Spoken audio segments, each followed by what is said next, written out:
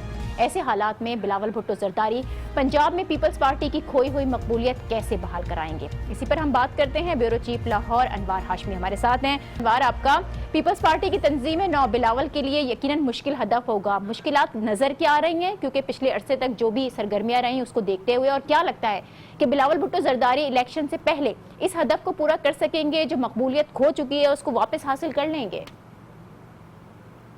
جی ناجی، بالکل۔ ایک تو پہلی بات تو یہ ہے کہ بہت عرصے بعد پیپلز پارٹی کی قیادت جو ہے وہ پنجاب میں ایک باقاعدگی سے نظر آئی ہے، جو کہ ایک بہت اچھا پارٹی کارکنوں کے لیے میسج ہے کہ بلاول بھٹو بلا شبہ بہت اچھی ایفرٹ کر رہے ہیں کہ اپنی پریزنس شو کر رہے ہیں۔ وہی اس کی وجہ یہی بنی تھی کہ جس کو کہہ سکتے ہیں کہ پیپلز پارٹی کا جو پنجاب میں مردہ گھوڑا ہے اس میں ایک جان ڈالنے کی ابھی کوشش کر رہے ہیں، اگرچہ یہ عمل بہت تاخیر سے شروع ہوا ہے۔ خاص طور پہ تنظیم نو جب کی تو پنجاب کی جو پیپلز پارٹی کے صدارت کے لیے شخصیت نہیں ملتی تھی، بہت سے تجربات کیے گئے تھے، منظور وٹو کو بھی آزمایا گیا تھا لیکن کارکنوں نے اسے قبول نہیں کیا تھا۔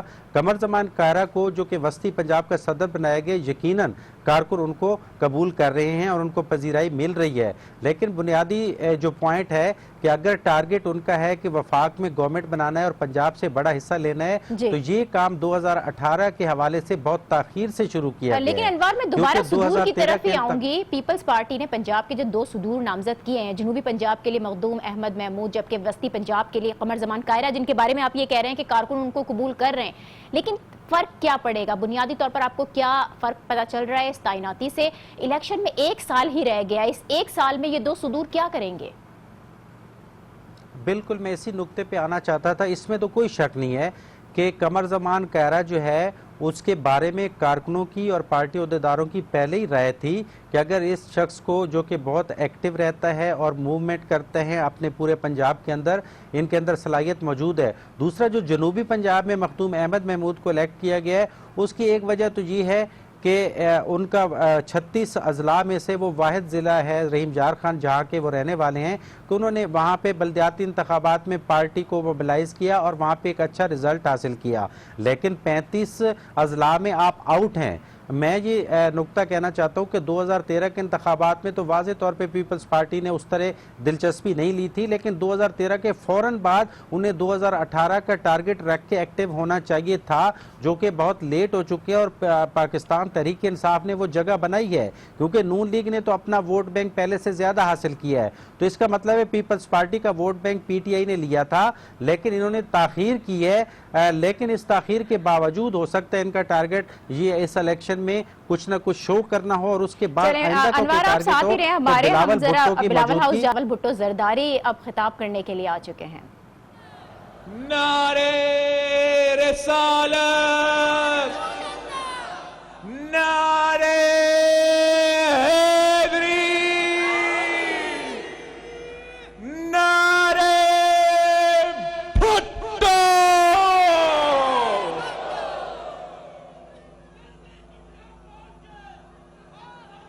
Welcome, welcome, welcome to Bilawal House, Lahore.